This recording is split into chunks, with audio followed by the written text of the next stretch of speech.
My name is Miriam Westfield. I'm 41 years old, and I serve as a commander in the United States Navy specializing in strategic linguistic operations. I speak Arabic like a native because sometimes knowing when not to translate is what saves lives. I've spent my career behind closed doors, negotiating in whispers, decoding the pauses between words, and guiding operations through hostile terrain, using nothing more than a headset and a voice kept steady under pressure. I've been in war rooms without windows. I've been the last voice a kidnapped officer heard before they were rescued. But that night at the embassy gala, none of that mattered. To my father, I was just a daughter in a black dress. And to the crowd, I was invisible. The room glowed in amber light. Crystal chandeliers flickered over polished uniforms and foreign dignitaries. A string quartet played something soft and pretentious. Waiters glided through the marble hall with trays of champagne and sea salt tartlets. My heels clicked against the floor as I moved through a place where every smile felt rehearsed, every glance like a test. I had barely finished greeting the French defense attaché when my father appeared broad-shouldered, clean-shaven, wearing the same Medal of Valor pin he wore to every event since his retirement from the SEALs. A hero to many, a stranger to me. He smiled for the room, not for me. Then, loud enough for half the table to hear, he leaned in and said, "You're just a translator, Miriam. Don't speak." There was a pause, not from me but from the air. Something in my throat sank, but my face didn't move. I had learned from him after all. I turned toward the head table, trying to breathe through it. That's when I saw it. A hand, a napkin shift, a glass adjusted. Nothing dramatic. Just enough for someone trained to see silence to notice it screamed. The foreign ambassador's champagne had just been swapped. I didn't hesitate. I moved toward him slowly, like I was just making another round of greetings. He raised his glass with a polite smile, and then gently, barely audible, I leaned near and spoke in Arabic. "Do not drink that. Something is wrong." He didn't look at me. He didn't react like someone surprised. He just paused. And then his fingers moved, brushing his lapel. A signal. One only a few people would recognize. A Gulf region field sign for, "I've been compromised, but I understand. Proceed." And then he drank. The moment lasted 10 heartbeats, maybe 12. He set the glass down, nodded at the toast that followed. Then his eyes glazed, his knees buckled, and the ambassador collapsed onto the white linen tablecloth, his glass rolling off the table and shattering. A shriek. Gasps. Chairs scraped against marble. I froze, not out of fear, but because my father was smiling, not confused, not shocked, smiling. It was small, brief, but I know what a victory twitch looks like. And in that flicker of a smile, I saw something I hadn't dared believe before. This wasn't a misunderstanding. This wasn't a mistake. Something much darker had just been exposed, and I was the only one in that ballroom who knew it. I used to think I understood my father. Rear Admiral Ronald Westfield Rhett. A decorated SEAL commander, a war hero, the man with the kind of discipline that cracked like gunfire, and the presence to silence a room with a look. He had led men through burning wreckage, pulled bodies from rivers, and survived ambushes where others never returned. But that night, that smirk, I realized something that chilled me to the bone. Cruelty doesn't always arrive with a weapon in hand. Sometimes it wears a tuxedo and blends in. The man who taught me how to control my voice during interrogation humiliated me at a diplomatic gala. The same man who told me you don't win wars with words never knew that words were the very reason 6 American soldiers walked out of a rebel compound in Yemen alive. He had no idea that I'd stood in a satellite-linked safe house in Muscat, whispering lines of dialogue to a translator who froze mid-negotiation. That the entire mission turned when I took the headset and spoke to the tribal commander in his mother's dialect, disarming a potential bloodbath with 4 words. No one clapped. There were no medals, just silence, and the knowledge that lives had been saved by precision and patience. But my father had always wanted something louder from me. He didn't understand quiet power. He didn't respect fluency unless it came with firepower. So when I spoke that night at the gala, not to him but to the ambassador, and when that whisper carried more weight than all the suits in that room, he wasn't just threatened, he was offended. Because I did something he didn't understand. I saw the threat before the others. I read the signal. I intervened without force. And when the ambassador collapsed, he knew immediately what I had done. He also knew I'd ruined something. But what? That was the question that clung to me in the hours after. Why would my father smile? Why did he speak to no one as the medics arrived? Why did he disappear before the investigation began? And why, when I checked the guest list the next morning, was his name not registered with the embassy at all? That night had never been just a gala. It had been a stage. And the toast wasn't a celebration. It was a test. But if I'd passed it, what had he failed? The truth I feared was bigger than pride or family history. Something had shifted. And I was no longer just the daughter of a war hero. I was now the only person who had seen the shadow behind the salute, the only person who spoke the language and understood the silence between the words. My name is Miriam Westfield. I'm 41 years old, a commander in the United States Navy. My specialty is strategic linguistic intelligence, Arabic to be specific.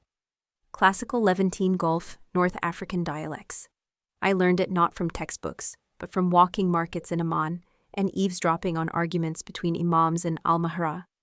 I speak it like I was born into it. I listen like I'm always being tested. But in most rooms, I'm invisible. People see the uniform and assume admin. They hear linguist and think translator. They assume I'm just here to whisper into a colonel's earpiece or scribble notes for someone more important. But the truth is, my work doesn't follow anyone. It leads, quietly. I'm not the face of press conferences. I don't brief the president on camera. I'm not in the photos of diplomatic handshakes that make the front page. I'm the reason those meetings happen without falling apart. I'm the sentence between sentences. I'm the pause after the question that tells you who's lying and who's playing for time. But to my father, that's meaningless. Rear Admiral Ronald Westfield retired. Silver Star, Bronze Star, and enough SEAL deployments to fill a novel. To most of the military world, he's the walking definition of valor. To me, he's the man who taught me everything about how to survive war, but nothing about how to survive a father who never believed I was enough. I grew up in the shadow of his stories. He filled the house with tales of jungle extractions, hostage rescues, the kind of missions that made the front page of the Stars and Stripes. He never raised his voice at me, not once. But the silence was louder. It was in the way he looked past me at dinner when I mentioned my language certifications. It was in how he left the room during my ROTC Scholarship Award speech. It was in every good for you that landed like a pat on the head instead of a handshake. He didn't yell. He dismissed. And that's a harder wound to stitch up. I didn't become a Navy officer to prove him wrong. At least not at first. I joined because I believed words could move things, borders, minds, lives. I believed in diplomacy backed by precision. I believed that being fluent in a region's language made you responsible for more than just translation. It made you a bridge. But at home, none of that seemed to register. When I got assigned to CENTCOM for a 6-month rotation in Qatar, my father's only comment was, "Don't let them keep you in the back room." Pushed to be at the real table. He said it like I hadn't already been running field debriefs for 2 years by then. Like I hadn't spent 47 hours straight managing a high-stakes negotiation between 2 tribal factions, who both thought the other was rigging the medical supply routes. Like I hadn't already earned my seat at the table 10 times over, but still I smiled. Because daughters do that. We smile while bleeding. The hardest part wasn't that he didn't see me. It was that he didn't want to. Not as I was. He wanted a version of me that matched his reflection, loud, visible, unmistakably masculine in energy and dominance. He wanted me to charge in boots down, claim the space like he did. But that's never been me. I don't storm, I observe. I let people underestimate me because it gives me time to watch. I let others speak first because it gives me power over the silence. I collect details like weapons. I dismantle lies with syntax. I once got a Syrian general to admit to violating a ceasefire agreement by intentionally misusing a term in classical Arabic he assumed I wouldn't catch. I caught it. He went pale. I didn't even raise my voice. And afterward, the colonel next to me said, "You didn't just translate. You disarmed him." And I did. Without ever picking up a weapon. But those are stories I never told at home. Because at home, success had to be loud. It had to be physical. It had to bleed or sweat to count. My mother once said before she passed, you and your father are too much alike in all the wrong ways. And I think that's why we clashed. Because we both read the room. But he commanded it. I decoded it. He was always the hammer. I was the scalpel. But hammers don't value scalpels until something delicate needs saving. And that's the irony. For all his obsession with control, my father never saw what real control looked like. It wasn't in barking orders or breaking doors down. It was in the way a single whisper in the right language at the right moment could undo an entire operation, or save it. He never asked about the operations I ran, never once read the commendation letters I left on the kitchen counter during visits. He probably thought they were memos, and I never corrected him. Because some part of me still wanted him to ask, and when he didn't, I let the silence grow teeth. And yet, when the invitation came for the embassy gala, I thought maybe, just maybe, things could shift. The email arrived with a gold seal. My name was listed by Title Commander Merriam Westfield. I was invited for my contribution to regional stability via non-combat operations. I'd been named in 3 international task force commendations that year alone. It was the kind of event where presence was acknowledgement, where being seen meant something. So I said yes, not for the spotlight, not even for the dress.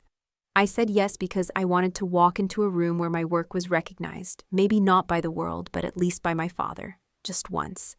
But what I didn't know then was that the embassy gala wasn't about honor. It wasn't about diplomacy. It was a game board. And I wasn't a guest. I was a pawn. And the man I thought I understood, the man I still called Dad in private, wasn't just attending the game. He was playing it. And I was about to realize just how far he was willing to go to win. When I was 12, I tried to impress my father by translating a full-page editorial from Al-Quds Al-Arabi about regional instability in the Gulf. I handed him the notebook with every line, written in careful English, proud of my accuracy, of how I had captured nuance and idioms no one had taught me in school. He read 2 lines, set it down without a word, and muttered, "These words won't save anyone's life." That stayed with me longer than any childhood punishment ever could. I'd been fluent in Arabic since I was 9, not because anyone made me, but because I wanted to understand something my father couldn't. It wasn't rebellion, it was curiosity, purpose.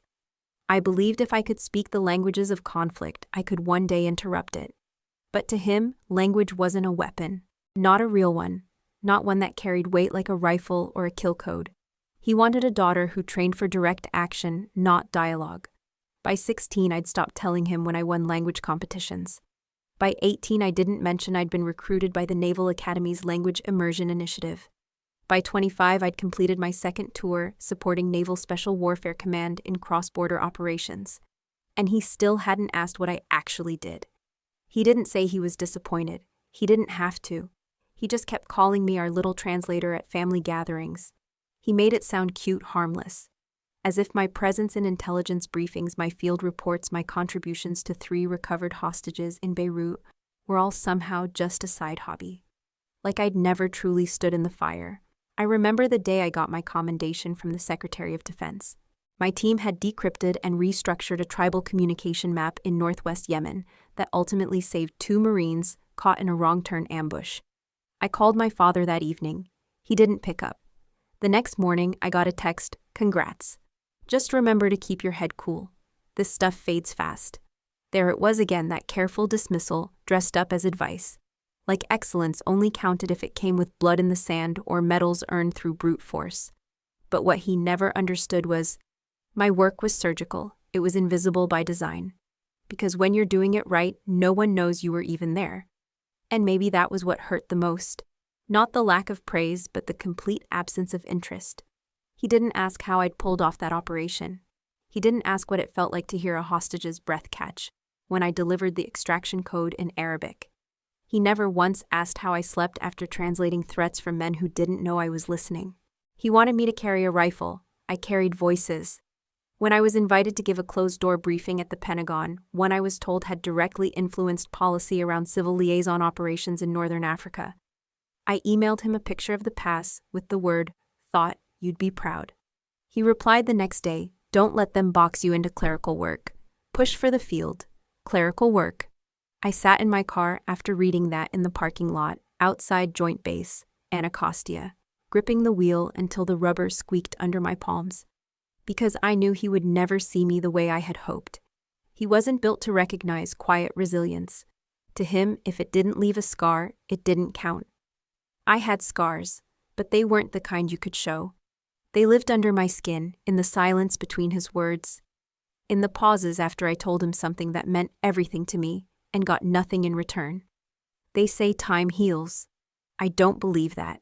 Time just teaches you how to carry things quieter. I stopped sending him updates. I stopped expecting anything, but sometimes when I'd finish a mission, when the debriefs were done and the tapes were archived, when I'd be sitting alone in the dark outside some embassy compound or listening post, I'd think about that 12-year-old version of me, holding a notebook full of careful words, waiting for a father who would never read past the second line. That version of me still burned quietly in the corners of my memory, not from pain, but from clarity. Because you learn eventually that not all wounds need bandages. Some just need boundaries. And that's what I had now. I didn't need him to cheer for me. I didn't need his permission, but I still hoped in some small leftover part of me that he would look at me one day and see the woman I had become. Not in his image, but in my own. That's why I went to the embassy gala, not to prove anything, not even to confront him, just to stand in a room he respected, in a uniform he once wore, and exist, without apology, without explanation, and maybe to see if he'd finally see me. But instead he looked at me, smirked, and said, "You're just a translator. Don't speak." And in that moment I knew he never would. 1 week before the embassy gala, I received an encrypted message through my classified comms line. The sender was a field contact in the Defense Intelligence Agency, someone I'd worked with during a cross-border operation in Lebanon the year prior. No subject line, no salutation, just 3 lines. New funds moving through shell groups. Names overlap with a domestic contractor. Possible proxy destabilization effort. One name might interest you. Attached was a fragment of a funding ledger scrubbed but not enough. I decrypted it in minutes. One of the shell companies being used to launder money from a Gulf-based consulting network into domestic operations was called Centrion Dynamics. It meant nothing at first, until I remembered that my father had recently been tapped as a senior strategic advisor for a risk mitigation firm, his words. When I'd asked about it last Thanksgiving, he waved it off with a chuckle. Some bored hedge fund guys trying to look tough. They pay me to say no to dumb ideas. But Centrion Dynamics wasn't a joke. It was linked on record to 2 separate blacklisted vendors who'd been banned from U.S. contracts after a quiet inquiry into illegal arms brokerage back in 2017. Still, I didn't jump to conclusions. My father had worked in private defense for years. He served in units where names changed, missions vanished, and reality was optional. It was entirely possible that his company had no idea who was feeding them capital. It was also possible he didn't want to know. But then I noticed things. His watch, always the same battered seal issue he wore for decades, was gone, replaced by a sleek foreign-looking chrono with Arabic numerals etched in platinum. A gift, he said, from a client in Doha. He had new meetings added to his calendar, names I didn't recognize, initials only. When I visited his place to drop off some old photographs my mother had left behind, I saw a notepad on his desk, written in Arabic, sloppy Arabic. Words scratched out and rewritten phonetically. My father didn't speak Arabic, never had. He'd always dismissed it as not the language of power. So why was he learning it now? One night I stayed longer than usual after a dinner we shared at his house, tense as always. I helped clear the dishes, poured myself a cup of tea, and walked out onto the back patio to breathe. That's when I heard him on the phone through the cracked kitchen window. He was trying to say something in Arabic, something that didn't make sense. Inta, nam, mashru, la takhaf, mumkin yahsabni wahda minhum. The rhythm was wrong, the inflection off. He was struggling, which meant he was practicing.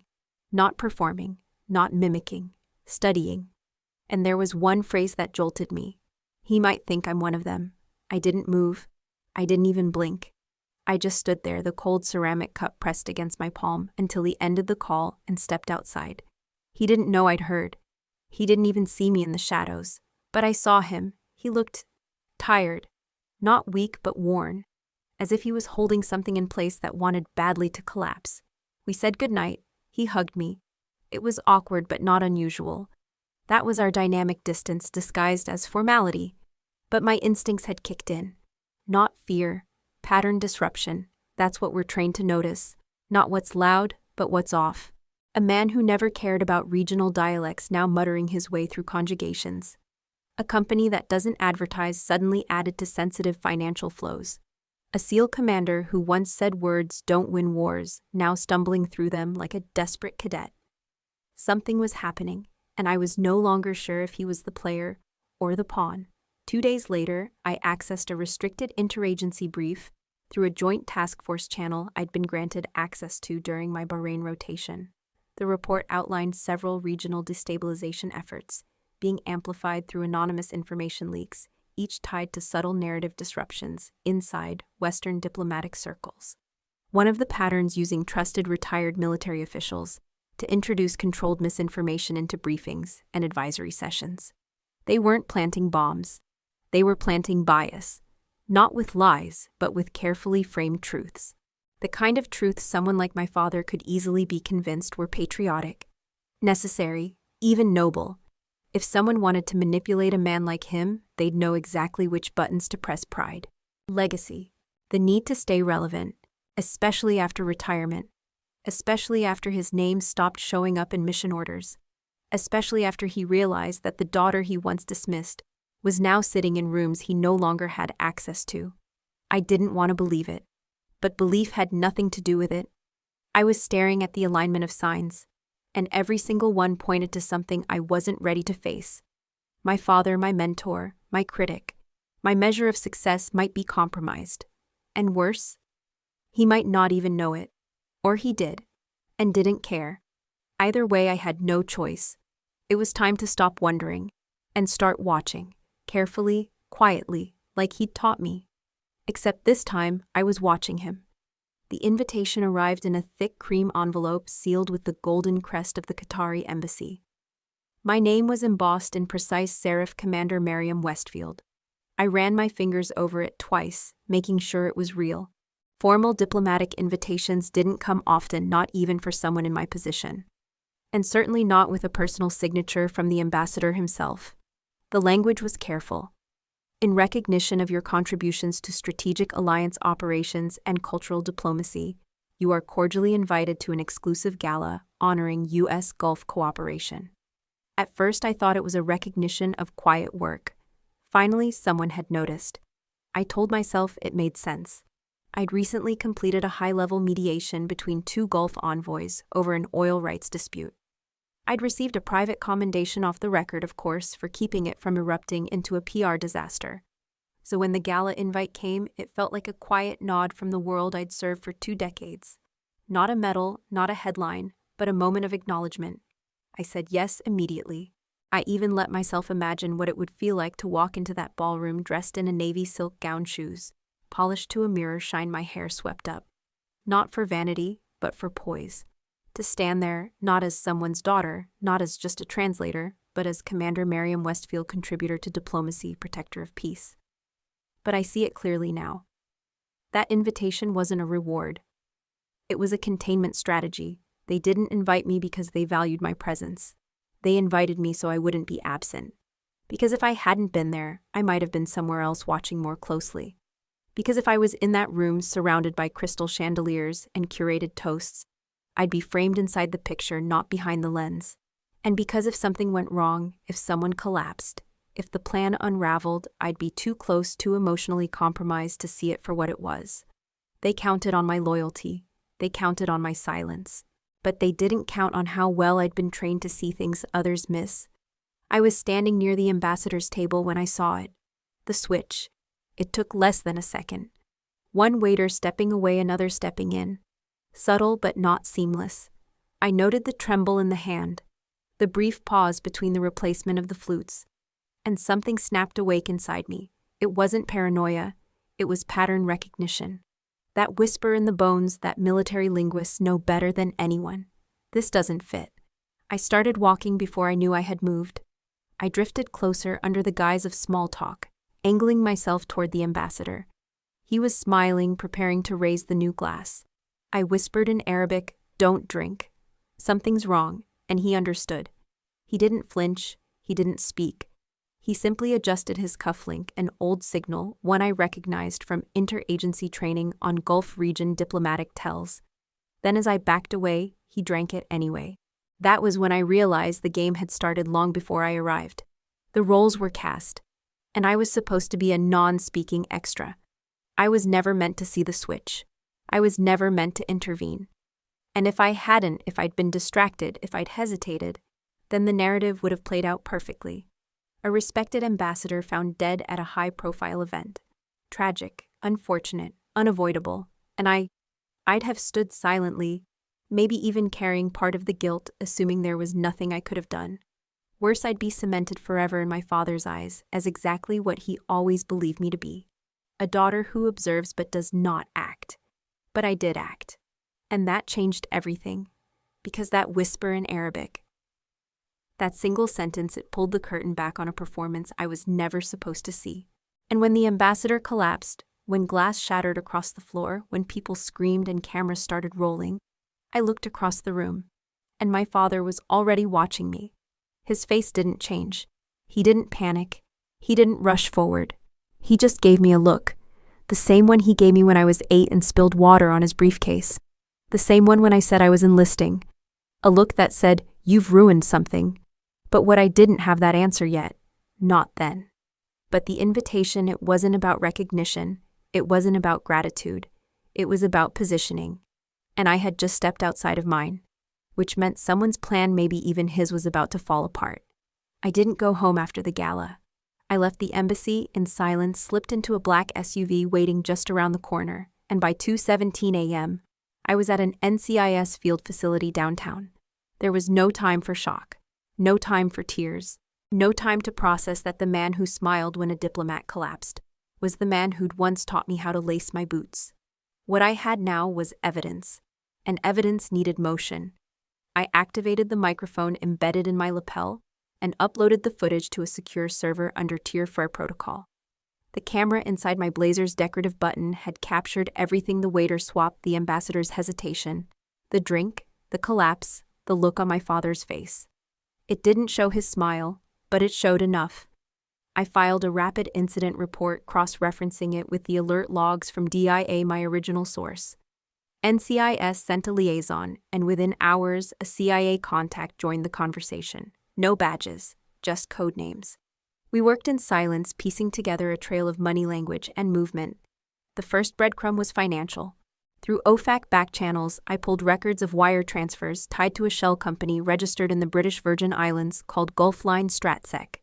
It had one U.S. affiliate, Westfield Global Security Consulting, my father's firm.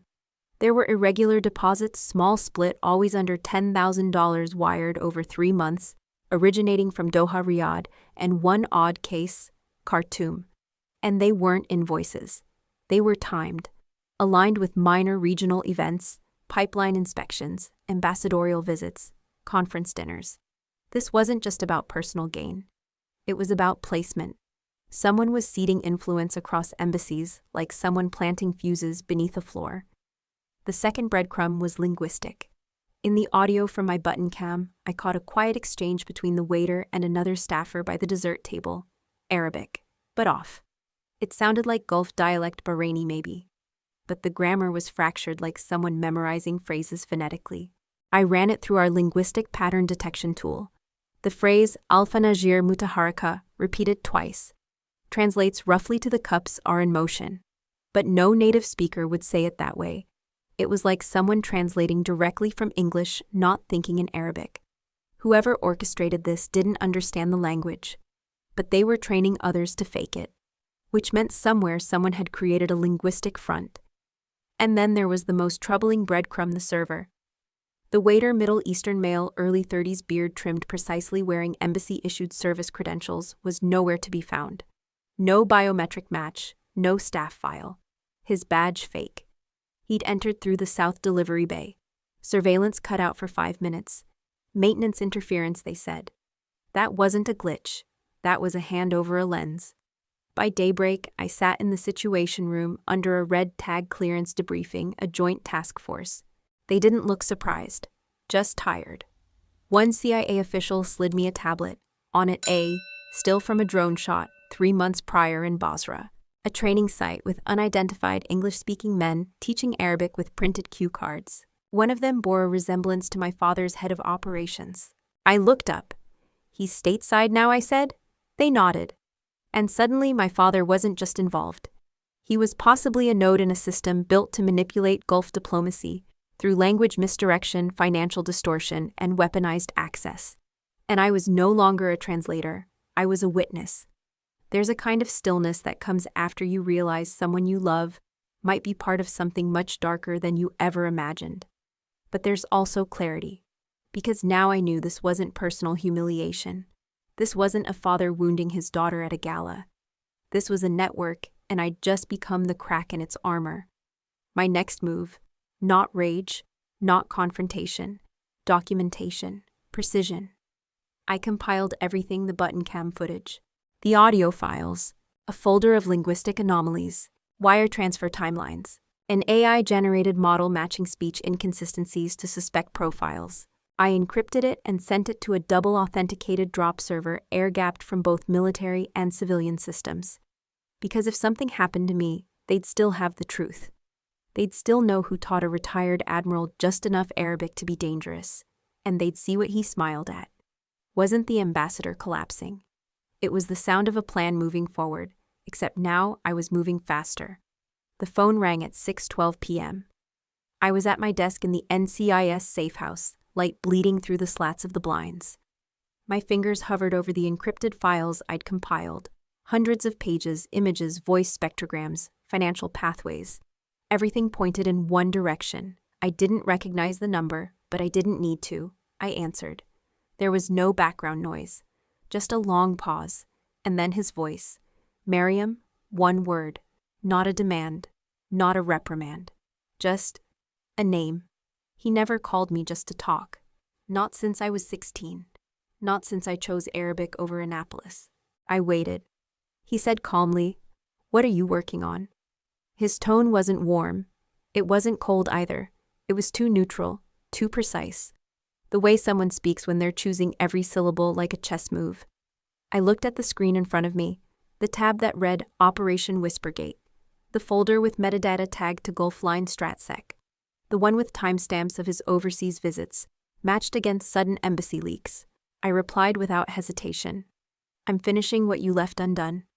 A pause. "I'm protecting what we swore to defend." The honor of the uniform, silence. I thought I heard a sharp exhale, like he might speak. But he didn't, so I ended it. "I hope that still means something to you." Click. I sat still. My hand resting on the phone, the air dense with the unsaid. That wasn't just a father checking in. That was a man who knew. He knew I had seen the cracks. He knew I was close. He knew I wasn't going to stop. And yet, he didn't threaten me. No accusations, no denial, no anger. Just that question. What are you working on? The kind of question you ask someone when you already know the answer and are just measuring how much they're willing to say. But more than that, it was a test. To see if I would flinch.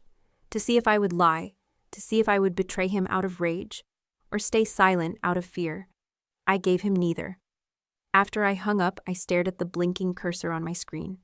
A blank report memo to be filed under Joint Military Counterinfluence. I had been drafting it for hours, struggling to define the enemy without using his name. But now I typed it plainly. Suspected internal compromise, tied to former Rear Admiral Ronald Westfield. I saved it. Then I opened the encrypted satellite schedule. There was a Gulfline charter flight due to depart from Dulles in 48 hours. Destination Zurich, then Amman. The passenger manifest was redacted. But the alias was one I recognized. A call sign he used years ago in a covert op briefing. He wasn't just waiting to be discovered. He was preparing to disappear. I leaned back and closed my eyes. This was the moment I had feared all my life. Not the fall of a father, but the realization that the man I had revered, who taught me honor, who stood at my promotion to commander, who ran drills with me in our backyard shouting Navy cadence, had become a ghost inside a system I was trained to detect. And still, I didn't hate him. That was the worst part. I still wanted to believe he was trying to protect something, that somewhere behind the alliances and shell companies and misused Arabic phrases, there was a reason, a calculation, a purpose I didn't yet see. But I couldn't let that blind me. Truth wasn't a family heirloom you protected with silence. Truth was duty. And in that moment, I felt a calm resolve settle into my bones. Because I wasn't chasing vengeance. I wasn't trying to disgrace him. I was following the trail he had once told me to never ignore. When something doesn't make sense, follow the contradiction. I was following it. And it had led me to his doorstep. The next morning, I filed the memo. I sent a copy to Joint Command and a redacted one to the Oversight Committee. I signed it. Commander Merriam Westfield, U.S. Navy, Strategic Language Operations. Then I locked the door, walked outside, and stared at the fading winter sky. Somewhere he was already on the move, but he knew now I wasn't looking the other way. I wasn't the quiet daughter in the corner. I was the one who understood what he said in Arabic and what he didn't say at all. And he knew I was getting closer. 3 days later, my father was summoned. The official term was closed-door inquiry before the Defense Intelligence Subcommittee, but everyone in the hallway just called it what it was, a reckoning. I sat in a waiting room just off the west wing of the Capitol Fingers, wrapped around a manila folder. It was heavier than it looked. Inside were 172 pages documentation I had compiled, with a clinical precision I didn't know I was capable of. Redacted satellite logs, bank records translated from Arabic, export documents disguised under humanitarian labels. And then, the audio, 6 separate recordings, 2 voices in Arabic, one of them distorted, the other recognizable only because I had lived in its echo my entire life. Rear Admiral Ronald Westfield, my father. The man who once barked orders over the Pacific, now sat behind a reinforced wooden desk, under oath, flanked by a government lawyer with a jaw so tight it looked wired shut. They didn't allow cameras, no press, no public gallery, just a handful of senior staffers, military legal counsel, and 1 linguistics officer, me. I wasn't required to testify, but they asked if I would, and I said yes, not out of vengeance, not to humiliate, but because I had always been trained to serve without fear. And this was the one battlefield where silence would be surrender. They called my name. I stood. The folder was steady in my hands, but something deep inside me was not. It wasn't nerves, it wasn't shame, it was mourning. Not for a man who had died, but for a man who had stopped being who I thought he was. As I entered the room, I saw him. His dress uniform was impeccable, medals arranged precisely, back straight, jawline firm. But he looked smaller than I remembered, still powerful but isolated. He didn't nod, didn't flinch, just stared ahead, eyes fixed on the oak wall like it might answer for him. The chair creaked slightly as I sat down across from the committee. Commander Westfield, one of the congressional aides, said, "You've submitted a supplemental file in advance of your appearance today." "Yes," I replied, "including translations, verified metadata, and corroborated surveillance logs." "And your source for this data?" I paused carefully. "Joint collaboration between Naval Intelligence DIA and Strategic Language Ops. And your connection to the subject under inquiry." "My father," I said, voice steady. "Retired Rear Admiral Ronald Westfield." That was the moment I felt every eye in the room shift just slightly toward him. He didn't blink. They asked about the emails first, then the wire transfers, one of which routed through a shell company tied to a contractor he'd advised after retirement. They asked about the calls in Arabic. I pulled out a printout. "In this call, sir," the second voice instructs Admiral Westfield to confirm delivery of a security override, specifically using the phrase al-tabt al-mafta, which means the open lock. That is not a common phrase in Levantine dialect. It is a code used in covert asset tracking in the Jordanian intel network. A pause. One of the officers shifted in his chair. "Do you believe your father knew the context of what he was involved in?" I took a breath. I believe he thought he was serving a higher strategy. I believe he was manipulated. But I also believe he chose not to ask questions that would have made the truth unavoidable. Silence. Someone cleared their throat. "Commander, are you aware of the gravity of what you're implying here?" "Yes," I said. I'm also aware of the gravity of silence. I set the folder down. Inside was a burned disc. The final audio clip. You'll hear the phrase at timestamp 8:02:14. He repeats it, twice, in perfect rhythm. Not like someone guessing, like someone trained. I didn't need to look up to feel his eyes finally turn toward me, not as a father, not as an officer, but as a man who finally understood I hadn't come to destroy him. I had come to speak the truth even if it cut both ways. They thanked me, dismissed me. I stood slowly, and just as I turned to leave, I heard one of the aides mutter under his breath, "That's the girl he said would never matter." I kept walking. Outside the corridor was quiet. Muted lighting, no foot traffic. And for the first time in years, I felt my name Miriam Westfield not as a shadow under his, but as a weight I had chosen to carry and make real. Not because I needed to prove anything, but because truth, however painful, is the one thing no uniform can outrank. I walked into the hearing room again, not as a witness this time, not to speak, just to deliver the final file. The lighting was still dim, the air sharp with the scent of paper suit fabric and cooled ambition. No one greeted me, no one needed to. They had seen the file I submitted, and now they waited for him. My father sat at the same table, his posture straight, hands clasped together on the polished wood. He looked up. No anger, no warmth, just silence. The kind of silence that builds when two people have said too much and not enough all at once. I didn't rush, didn't hesitate either. My boots made a soft, measured sound as I crossed the room and placed the file on the table in front of him. Not thrown, not pushed, just placed. He stared at it, didn't touch it. I lingered, not for effect, but because I needed this moment to land. I took a breath, bent slightly closer. My voice was low but deliberate. "I don't need you to be proud." I paused. "Let the words live in the air. I just need you to stop." The silence tightened. For a fraction of a second, I thought he might speak. Might argue, justify, or maybe deny. But he didn't. His right hand trembled. Just barely, a small flicker. But I saw it. And for me that was enough. Because there are wounds in this life that no apology can dress. And there are fathers who believe strength is louder than truth. He had raised me to be steel, to bend without breaking. But he had never once looked to see if I bled in the process. Now he saw. He didn't meet my eyes again. But his breathing changed, slower, heavier. I turned to leave. Behind me, a congressional aide whispered something about precedent and retired immunity, but I didn't listen. I had said all I came to say. And he had heard it. I stepped out into the hallway where the buzz of conversation resumed. People passed by unaware that inside that room a man's legacy was unraveling. Not just by evidence, but by the one voice he could never quite silence mine. I remember when I was 12. I brought home a certificate from school Arabic poetry translation. I had worked on it for weeks. My teacher said it was the best she'd seen. I gave it to him at dinner. He glanced at it, said pretty words don't win wars. That was all. I learned early not to seek applause. But standing here now, I realized I also learned not to ask him to stop. Until today. And now that I didn't feel triumph. I didn't feel guilt. I felt peace. Peace isn't always born of justice. Sometimes it's born of release. Of letting go of the version of someone you kept hoping would appear. I walked to the window, watching the late sun paint the Capitol's white stone gold.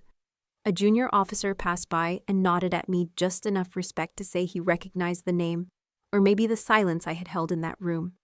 And I realized, maybe I hadn't just stopped him, maybe I had freed myself. For the first time, my name stood alone, not as a shadow, not as an echo. Miriam Westfield. Commander, linguist, officer, daughter. And that last title, it no longer stung.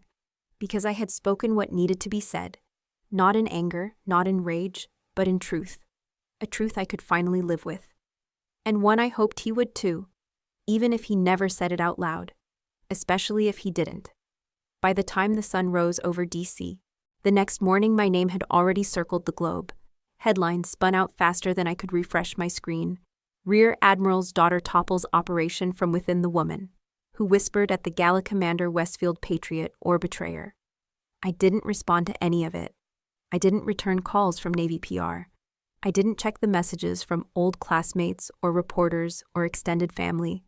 I turned off every notification, left my phone on the dresser, and took a long walk down Rock Creek Park, wearing my old navy sweatshirt and plain sneakers. No one recognized me. Or maybe they did and decided to let me have this silence. I listened to the sound of leaves brushing the ground as joggers passed me. A mother lifted her toddler from a stroller. The baby pointed at a squirrel. A man with a veteran's cap nodded politely. No cameras, no questions. Just breath and pavement and the faint chill of morning. Somewhere on the other side of the country, I imagined my father sitting in his den, the television on mute, watching the coverage unfold. The images replaying over and over the moment I set the file down in front of him. The brief exchange of words between us, the military tribunal statement that followed. The media didn't know what to do with us. We didn't fit their binary. Not villain and hero. Not clean betrayal or triumphant loyalty. Some anchors called me the dagger behind the stars. Others painted me as a resentful daughter lashing out for attention. One op-ed asked would she have done it if it were her mother. And then there were the forums, the veterans boards, the Reddit threads, the military wives' Facebook groups. Each had its own version of the truth. Some called me a disgrace to my uniform. Others said I had done what too many men lacked the courage to do: expose rot from within. The part that stuck with me came from a quiet post on a Navy spouse blog. We trained to fight enemies overseas. But sometimes the real war is in the silence we grow up with. That one sentence nearly stopped me cold. Because yes, that was the war I had fought longest. Not in Syria, not in Riyadh. Not in an embassy basement translating intercepted calls under flickering lights. But in my own kitchen growing up, where my father would speak of valor and discipline over breakfast, but never ask how my day had been. Where praise was rationed like combat rations, scarce, utilitarian, and never for show. I kept walking. Across the bridge I could see a group of reporters outside the Navy Yard gate, talking into mics, speculating on what the tribunal would decide. Whether he'd lose his pension, whether I would be promoted, or quietly reassigned. I kept walking. At a coffee cart, a young soldier held the door open for me. He didn't flinch. He didn't say anything. But I noticed the faint nod, just enough to register that he knew, or guessed, or maybe just respected silence. I took my coffee and sat on a bench. No camera, no email. Just the warm weight of the cup in my hands. I thought of the other people whose stories didn't get told. The intelligence officer who flagged the encrypted phrase weeks ago. The translator in Qatar who passed along the altered phrase patterns. The Marine who spotted the waiter disappearing too fast. This wasn't just my story, but because my last name was Westfield. Because I was the one who whispered in Arabic at the Gala. Because I was the one who turned a father into a headline. It had become mine. I didn't ask for that, but I would carry it. And while the world argued over whether I had betrayed a hero or revealed a coward, I chose to let them argue, because I didn't do this to win the court of public opinion. I did this because soldiers trust the chain of command. And when that chain rusts, someone has to name it out loud. Even if that someone shares the rusted name. Even if it hurts, especially if it hurts. I finished my coffee, looked out at the water, breathed in the morning as it was not as a symbol, not as a scandal, but as mine. And I stood up, not to fight, not to explain, just to keep walking forward. 1 week after the tribunal, a sealed envelope arrived at my apartment in Arlington. No courier, no warning. Just a simple white envelope with the Department of Defense seal and my name typed in the center, Lieutenant Commander Miriam Westfield. I opened it slowly. Inside was a single sheet of thick paper, the kind reserved for formal commendations or censures. My hands didn't shake, but my breath paused just slightly. Your actions, though no weapon was drawn, no bullet fired, prevented a diplomatic rupture with consequences, far beyond one night or one name. We commend your discretion, your intelligence, and your loyalty to the values this uniform represents. It was signed by the Deputy Secretary of Defense. I folded the letter gently and placed it on the coffee table beside an old photo frame I hadn't touched in years. The picture inside was from when I was 7. In it, I wore an oversized Navy SEAL t-shirt tucked into jeans, a toy beret sliding off my head. My father stood next to me, not smiling, but solid the way mountains don't need to prove their presence. It was taken at his graduation from Bud S. My mother had placed my hand in his for the shot. I remembered that day vividly. The smell of salt and brass, the way everyone cheered, the way I thought I want to be just like him. For most of my life, I chased that shadow. I joined Navy ROTC when I was 17 over his objections. Majored in Middle Eastern languages, even when he said it was soft intel. Trained in field ops, even when he told me I should stay behind a desk. And for years, I still looked to him the way children look at lighthouses, as if they could steer me clear just by standing tall. But legacies aren't made in bronze plaques or old uniforms. They are forged quietly in what we choose to break and what we choose to build. My father spent his career tearing down enemies. I'd spent mine decoding conversations. He had scars on his arms. I had annotations in the margins of classified files. He spoke with command. I spoke in whispers. And yet here we were, two sides of the same oath. One of us used it to conceal, the other to reveal. That photo on my table used to make me ache. Now I saw it differently. He had been a giant in my eyes, but sometimes giants don't protect the village. They step on it. And daughters grow up not to follow in those footsteps, but to redirect the path entirely. I picked up the photo, studied our faces side by side. He resolute, me reaching. Back then I wanted to become him. Now I understood I grew up to stop the damage he couldn't see he was causing. I didn't do it to shame him. I didn't do it out of vengeance. I did it because legacy isn't inherited, it's chosen. And sometimes it's rewritten not with medals or speeches, but with a truth said out loud when no one else dares. Later that night, I placed the letter in a file marked internal commendations. And the photo, I didn't hide it, but I did move it. From the shelf above my desk to a drawer, not erased, just repositioned. That's what daughters do when they outgrow the stories they were told. They make room for their own. I walked to the window and looked out across the quiet street. No protesters, no headlines, no more calls. Just the hum of a city that keeps going, oblivious to the wars we fight within our own homes, our own hearts. Tomorrow I would go back to my post. I'd meet with the DIA for follow-ups. I'd review files, rewrite assessments, sign off on field clearance reports. And I'd do it with the same steady resolve, not because I was trying to live up to a name, but because I was building my own. This is how legacies shift, not in fire, but in quiet correction, one daughter at a time. My father never went to prison. The agencies called it a closed inquiry. His clearance was stripped, his consulting firm dissolved. And though no formal charges were filed, he was quietly removed from every defense contract he'd ever touched. Just like that, the man who once advised Joint Special Operations Command was no longer welcome in any room where policy was discussed or decisions were made. I didn't celebrate. Justice, when it finally arrives, rarely looks like triumph. I heard from a colleague in the Pentagon that he'd sold the Arlington condo, the one overlooking the Potomac, where he used to polish his boots even after retiring, and relocated to Idaho. A farm, apparently. Chickens, fencing, some kind of cattle. I tried to picture him there, trading tactical gear for flannel, using a weather app instead of field intelligence, saying sunrise instead of situation report. It was easier than I thought. Maybe because in some way I'd already started to let go. I didn't check up on him. I didn't dig. I didn't want to know if he still wore his medals or if he'd boxed them up. Then one Friday afternoon, a month after the tribunal, I found a letter on my doorstep. It was handwritten, my name in cursive across the front, Miriam, no return address.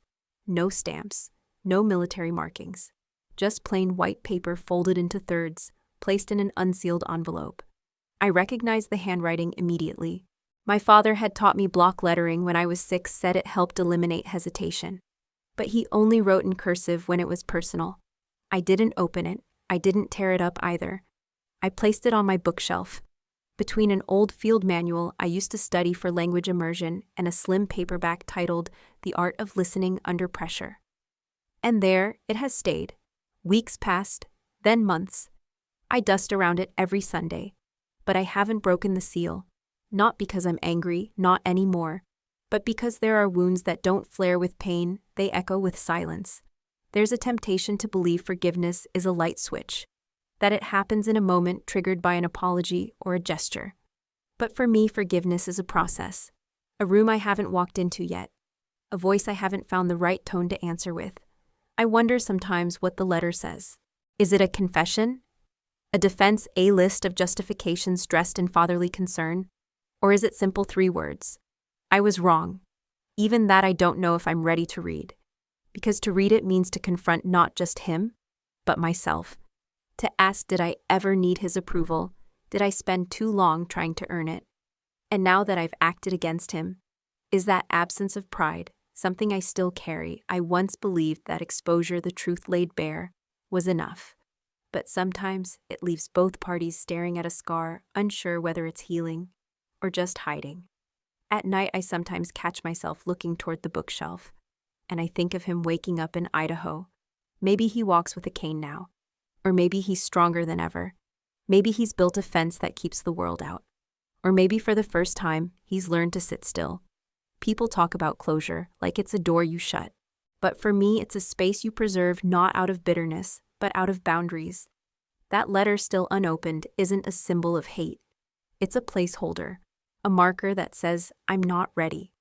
But maybe someday, maybe on a rainy day, I'll boil water for tea and sit by the window, and I'll finally slide my finger under the fold. Read each word slowly, like decoding a foreign language I used to know. Maybe, but not today. Today I lace up my boots, I zip up my uniform, I check my email. I brief junior officers, I finish reports, I serve. Not because I'm trying to outrun the past, but because I've accepted it won't ever change. And yet I still believe people can. Even men like my father, especially daughters like me. I leave the envelope where it is. Between knowledge and understanding, between code and translation, between the person I once tried to impress, and the woman I've become without needing to. Forgiveness isn't a gift you hand out before it's ready. It's earned in time, in quiet, in the slow shift between remembering and releasing. And when the day comes, when I finally open that letter, I hope I find not just his truth, but mine. I still work in the shadows. Another negotiation, another map, another coded voice on the line. Still Arabic, still earpieces, still the rhythm of soft syllables whispered behind closed doors. But something's shifted. The silence I used to resent has become a place I inhabit by choice, because I've come to understand its power. I no longer whisper because I have to. I whisper because sometimes a quiet word at the right time can save more than a life. It can save what's left of our humanity.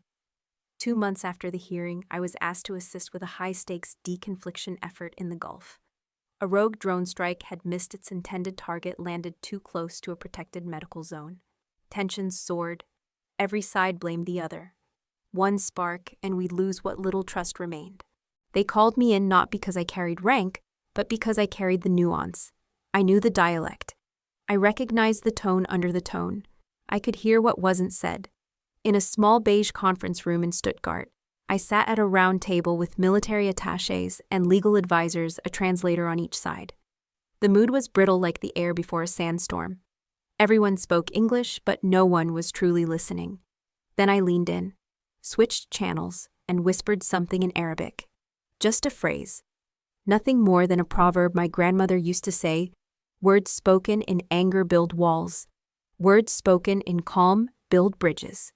The Jordanian colonel on the other end of the call went still. He didn't answer right away, but when he did, his voice had softened. We finished the call without shouting. No fists slammed the table, no boots deployed. And the air for the first time in weeks felt breathable again. That day I didn't wear a uniform.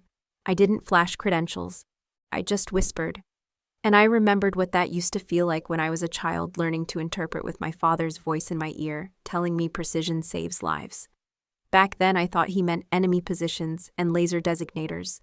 Now I know he meant something deeper. A whisper can be precise. A whisper can cut through pride.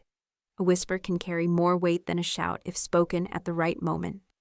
After the meeting, I went back to my temporary quarters, kicked off my boots, and opened my journal. Not to write about my father, not to tally wounds, but to remind myself why I stay. In this world of noise and posturing, of medals and secrets, I've found that stillness is where I'm strongest. Not because I lack volume, but because I've learned to use my voice in ways that matter. Sometimes that voice testifies before a tribunal. Sometimes it deciphers encrypted chatter. Sometimes it's a whisper into a headset echoing across continents. And sometimes it's a quiet sentence to a frightened interpreter sitting beside me reminding them they're not alone. That's how we survive this work. Not by yelling the loudest, but by learning when to lower our voices and speak with intent. I've kept the same headset since Qatar.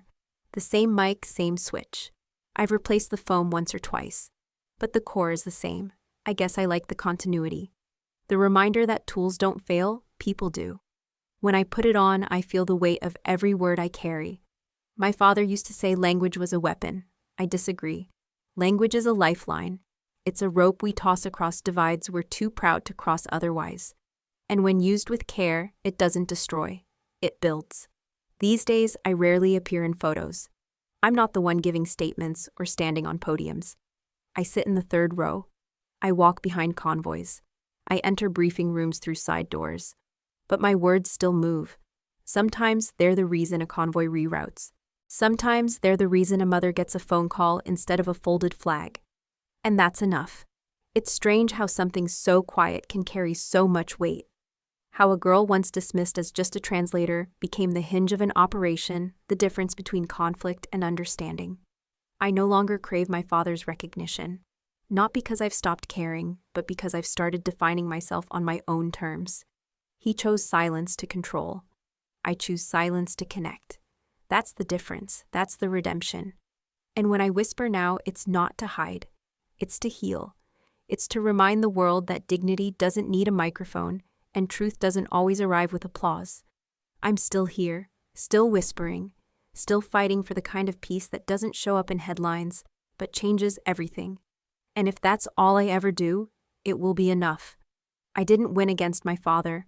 I didn't need to.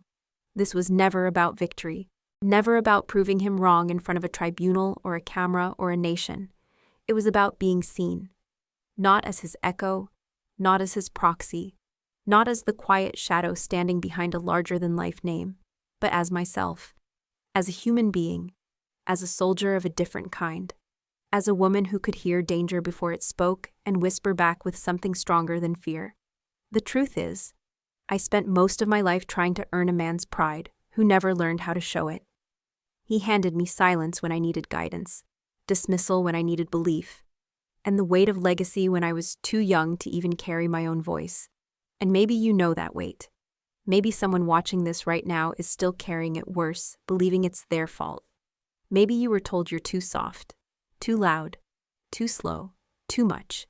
Maybe you've been measured against a parent's mirror and told you'd never reflect enough. If that's you, hear me. You don't need them to be proud of you. You just need them to stop standing in your light. That's what I wanted.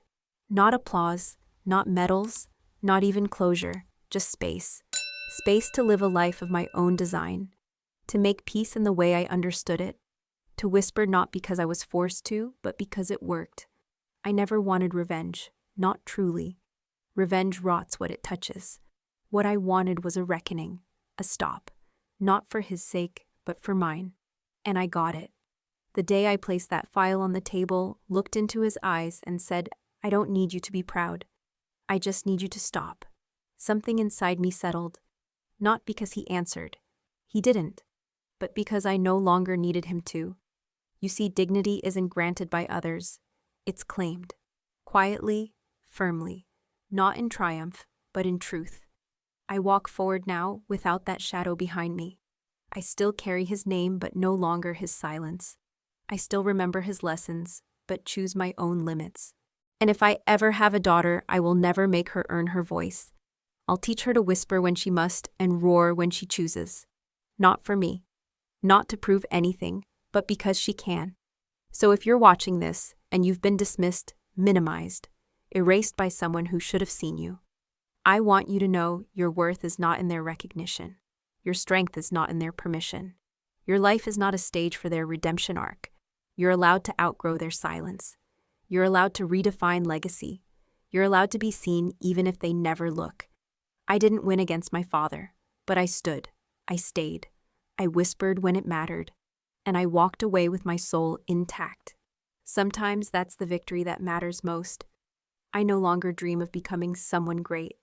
That dream belonged to the girl in the old photograph, the one in the tiny uniform costume looking up at her father like he carved the stars himself. That girl believed greatness looked like medals, missions, and salutes. Now I just want to live right and speak when it counts. I want to choose stillness over spectacle, substance over noise, because justice, it doesn't always walk in with thunder. Sometimes it arrives in the hush of a room when one woman stands still and speaks the native tongue of a man ready to make a fatal mistake. It doesn't take power to stop a war. It takes presence. A presence that listens. A presence that translates silence. A presence that knows when to whisper and when to let silence speak louder. People assume justice must be loud to be real, that it needs fist microphones or viral headlines. But I've learned the most necessary truths are often the quietest. I don't want to fight for a place in someone else's story anymore. I want to tell my own with nuance, with restraint, with dignity. I don't need the room to clap. I just need the right people to understand. Or even just one. The world we live in is loud. Anger wins views. Extremes win votes. But somewhere underneath all that, the real work gets done by people who don't raise their voices. They raise standards. They raise truths. They raise others. So if you're watching this and you've ever been overlooked, if you've been told your quiet doesn't matter or your language isn't the right one, remember, you don't have to shout. You just have to whisper at the right moment, because the right whisper in the right ear at the right time can save a life, or a city, or a soul. That's what I carry now. Not vengeance, not validation. Just a quiet certainty that I stood where I had to and spoke when it mattered. I forgave him in my own way by choosing not to become him, by choosing not to let bitterness rewrite my blood. And in a strange way, I'm grateful. Grateful that his silence taught me to find my own voice. Grateful that his shadow helped me define my own shape. So I don't need the dream anymore. I don't need to be great. I just want to be good to myself, to the world, to the next person who might one day stand where I stood. Before we say goodbye, we'd love to know, where are you watching from? Is it a quiet morning with a warm cup of coffee, or a late night where stories like this keep you company? Let us know in the comments. We read everyone with gratitude. And if this story touched your heart, please consider subscribing to the channel, not just to hear more stories like this, but to be part of a community that still believes in kindness, healing, and second chances. Thank you for spending your time with us today. Wherever you are, we hope you carry this story with you, and remember, sometimes the miracle doesn't knock on your door. It waits quietly until you're ready to open your heart. Take care, and we'll see you in the next story.